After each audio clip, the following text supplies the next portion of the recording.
Metro rail চলাচল সাময়িক বন্ধ। বৈদ্যুতিক গোলযোগের কারণে রাজধানীর মেট্রো রেল চলাচল সাময়িকভাবে বন্ধ রয়েছে। শনিবার বিকাল থেকে এ সমস্যা শুরু হয়। এমআরটি লাইন ৬ এর একাধিক দায়িত্বশীল সূত্র জানিয়েছে, বৈদ্যুতিক গোলযোগের কারণে ট্রেন চলাচলে বিঘ্ন ঘটেছে। তবে ঠিক কোথায় সমস্যা হয়েছে তা এখনও নির্ধারণ করা সম্ভব হয়নি। সমস্যার সূত্র খুঁজে বের করতে কাজ চলছে বলে জানিয়েছে কর্তৃপক্ষ।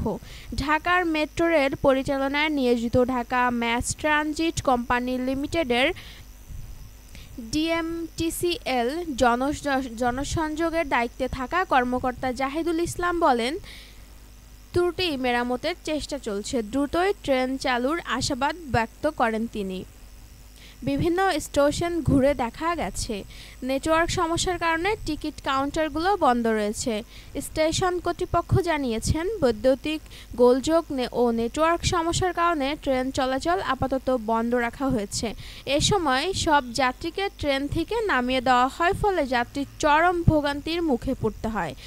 কর্তৃপক্ষ জানিয়েছে, দ্রুত সমস্যার সমাধান করে মেট্রো রেল চলাচল স্বাভাবিক করার চেষ্টা চলছে।